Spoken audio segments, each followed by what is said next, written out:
श्रीशङ्करनारायणाय नमः।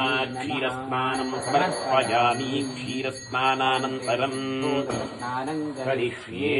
क्रावुण्णो अकाविशं जिष्णोरश्वस्य वाजिनः सुरभिनो मुखाकरत्प्रणआयो भुङ्कितारिषत्।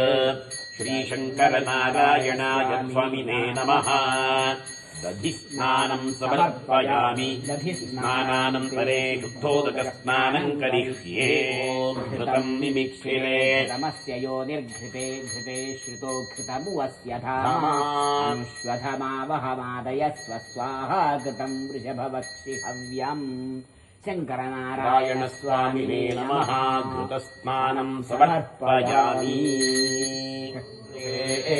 सर्वजर्वेभ्यो नमस्ते अस्तु रुद्ररूपेभ्यः। ॐ मधुवातारतायते मधुक्षरन्ति सिन्धवः। माध्वीर्नस्तन्तोषधीः मधुनक्तमुतोषधि मधुमत्पार्थिपदं व्रजः। मधुद्यौरस्तु नः पिता मधुमान्नो वनस्पतिर्मधुमार्गम् अस्तु सूर्यः। माध्वीर्गावो भवन्तु नः। शङ्करनारायणस्वामिने नमः। मधुस्नानं समर्पयामि। शर्करा पशुरग्निर्यच्छर्कराभिरग्निं परिमिनोति। शङ्करनारायणस्वामिने नमः। शर्करा स्नानं समर्पयामि। नमः। नमस्ते अस्मन्वने भाग्यामते नमः। यातयुः शिवतमा शिवं बभूवते धनुः। शिवाचलव्याजातमतयानो रुद्रमणया शीर्षा पुरुषः सहस्राक्षस्सहस्रपात् भूमिं विश्वतो विद्यायागश्च पूरुषः। पादोऽस्य विश्वाभूतानि त्रिपादस्यामृतं दिवे त्रिपादोर्भवैत्पुरुषः। पादोऽस्येहाभवा पुनः ततो विश्वं व्यक्रामत् आजनानशने अभीत्वसफा देवायज्ञं तन्वानाः अपर्थनं पुरुषं पशुं तैयज्ञम्।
आसहस्रात् पङ्क्तिं पुनन्ति। ॐ ब्रह्ममेधया ಬ್ರಹ್ಮಮೇವ ಮಧುಮೇಧಯಾ. ಗಾನ ಮಠದಲ್ಲಿ ಇಂದು ದಿವಂಗತ ಬೆಣ್ಣೆಮನೆ ಶಂಭಟ್ರ ಹಿರಿಯ ಮಗ ಸತ್ಯನಾರಾಯಣ ಭಟ್ರ ಏಕಾದಶ ರುದ್ರಾಭಿಷೇಕ ಸೇವೆ ಸಮರ್ಪಣೆ ಆದಂಥ ಸಂದರ್ಭ ಇದು. ಏಕಾದಶ ರುದ್ರಾಭಿಷೇಕದ ತದನಂತರದಲ್ಲಿ ದೇವರಿಗೆ ಮಂಗಳಾರತಿ, ಹಾಗೆಯೇ ಶಂಕರನಾರಾಯಣ ಸ್ವರೂಪಿ ಬ್ರಾಹ್ಮಣಾರಾಧನೆ, ನಂತರದಲ್ಲಿ ಮಂತ್ರಾಕ್ಷತೆ ಹಾಗೂ ಅನ್ನ ಸಂತರ್ಪಣೆಯ ಅಂತಿಮ ಘಟ್ಟ. ಇದೀಗ ಮಂತ್ರಾಕ್ಷತೆ ವೈದಿಕ ಮಂತ್ರಘೋಷಗಳೊಂದಿಗೆ ಪೂರ್ಣಗೊಂಡಿದೆ. ಈ ಕ್ಷೇತ್ರದ ಅತ್ಯಂತ ಪರಮ ಭಕ್ತರ ಒಂದು ಪರಂಪರೆ ಸತ್ಯನಾರಾಯಣ ಭಟ್ ಅವರದ್ದು.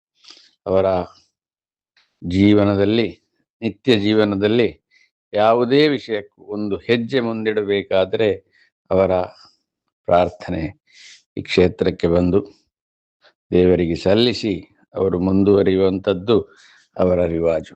ಎಲ್ಲರೂ ಹೂ ಕೊಡುವಲ್ಲಿ ಹೂವಿನ ಎಸಳನ್ನ ಸಮರ್ಪಣೆ ಮಾಡ್ತೇವೆ ಅಂತ ಹೇಳುವಾಗ ಸತ್ಯನಾರಾಯಣ ಭಟ್ರು ಹೂ ಕೊಡುವಲ್ಲಿ ಒಂದು ಹೂ ಅಲ್ಲ, ಶಕ್ತಿ ಮೀರಿ ಹೂಗಳ ಸಮರ್ಪಣೆ ದೇವರಿಗೆ ನಾನು ಮಾಡ್ತೇನೆ, ಅದಕ್ಕಿರುವ ಶಕ್ತಿಯನ್ನು ನನಗೆ ಯಾವತ್ತಿಗೂ ಕೊಡು ಭಗವಂತ ಅಂತ ಹೇಳುವಂತಹ ಒಂದು ಭಕ್ತಿಯ ಮನೋಭಾವ ಸತ್ಯನಾರಾಯಣ ಭಟ್ರದ್ದು, ಹಾಗೆ ಅವರ ತಮ್ಮಂದರದ್ದು, ಅದೇ ರೀತಿ ಅವರ ಮಗ ದೀಪಕ್ ಶ್ಯಾಮ್ ಅವರದ್ದು.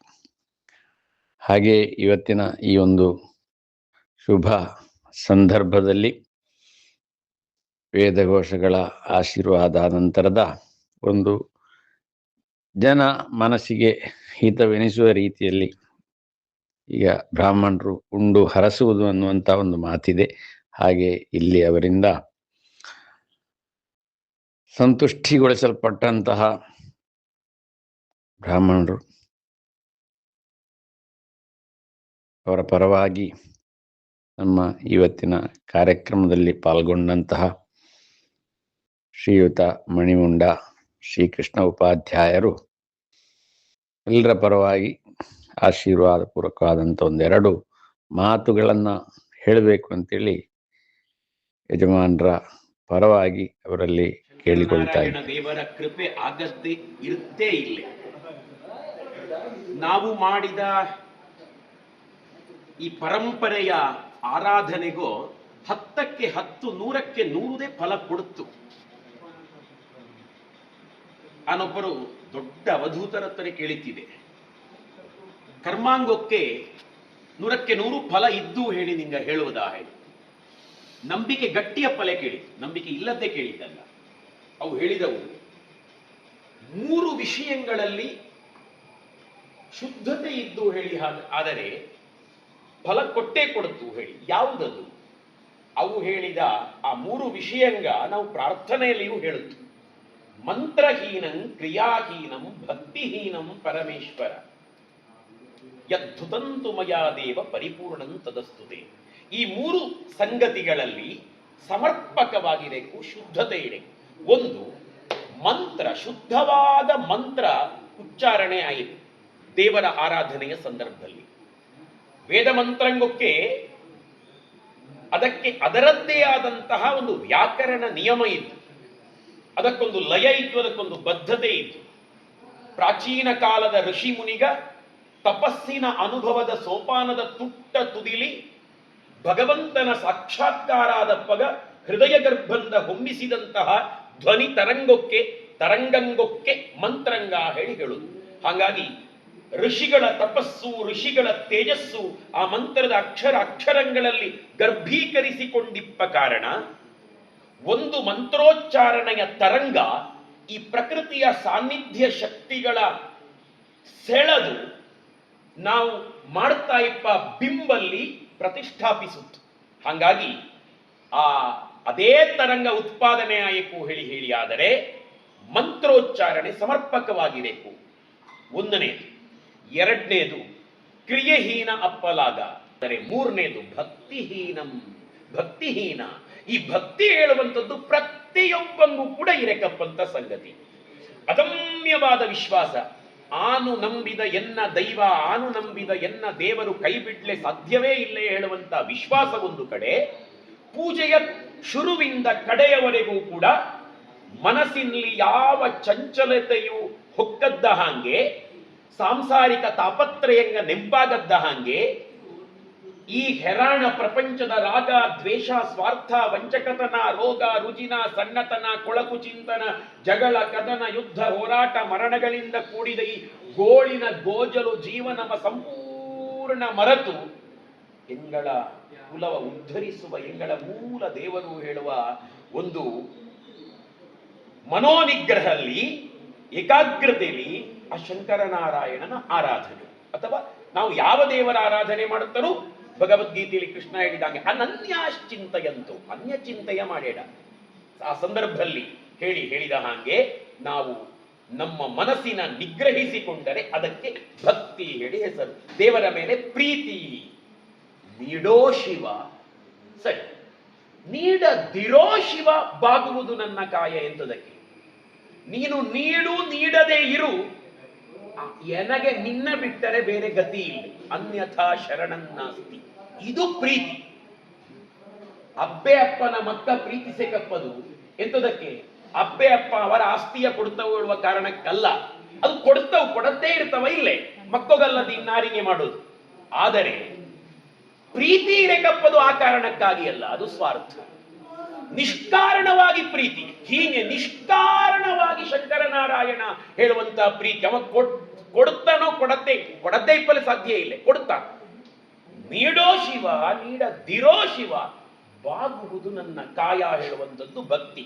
ಆ ಭಕ್ತಿ ಈ ಮೂರು ವಿಷಯಲ್ಲಿ ನಾವು ಸಮರ್ಪಕವಾಗಿದ್ದರೆ 100ಕ್ಕೆ 100 ಈ ಕರ್ಮ, ಈ ರುದ್ರ, ಈ ಹೋಮ, ಈ ಪೂಜೆ ಇದು ಇಂದು ನಿನ್ನೆಯದ. ಇದಕ್ಕೆ ಸಾವಿರ ವರುಷಗಳ ಕಾಲದ ಭವ್ಯ ಇತಿಹಾಸ ಇದ್ದು.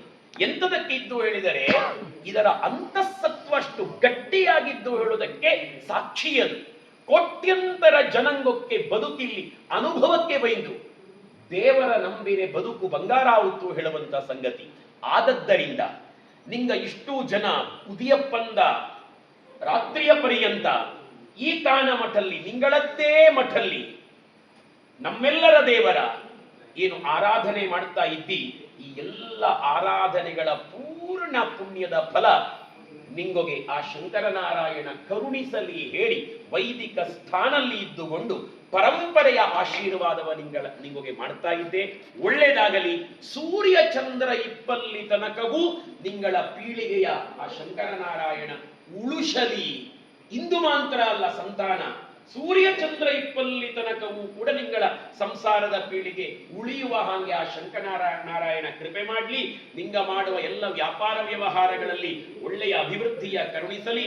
ಒಳ್ಳೆಯ ಆರೋಗ್ಯವ, ಸುದೀರ್ಘವಾದಂಥ ಆಯುಸ್ಸಿನ, ಎಲ್ಲ ರೀತಿಯ ಕಂಟಂಕಗಳಿಂದ ರಕ್ಷಣೆ ಎಲ್ಲವನ್ನೂ ಕೂಡ ನಮಗೆ ಗೊತ್ತಿಲ್ಲ ಅವನಂತಲೇ ಬೇಡಕ್ಕಪ್ಪದು ಎಂತರ ಹೇಳಿ ಎಂತರ ಕೊಡೆಕೋ ಅದೆಲ್ಲವನ್ನೂ ಕೂಡ ಕೊಡಲಿ ಹೇಳಿ ನಿಂಗಳ ಕೈಯಿಂದ ದಕ್ಷಿಣೆ ತೆಕ್ಕೊಂಡು ಊಟವ ಉಂಡು ಹೊಟ್ಟೆ ತುಂಬಿ ಮನಸ್ಸು ತುಂಬಿ ಮಾಡ್ತಾ ಇಪ್ಪಂತ ಆಶೀರ್ವಾದ ಒಳ್ಳೆಯದಾಗಲಿ, ಒಳ್ಳೆಯದೇ ಆಗಲಿ. ಓಂ ಸರ್ವದಿಗ್ಭಾನೇ ಬ್ರಾಹ್ಮಣೋ ದೇವತಾ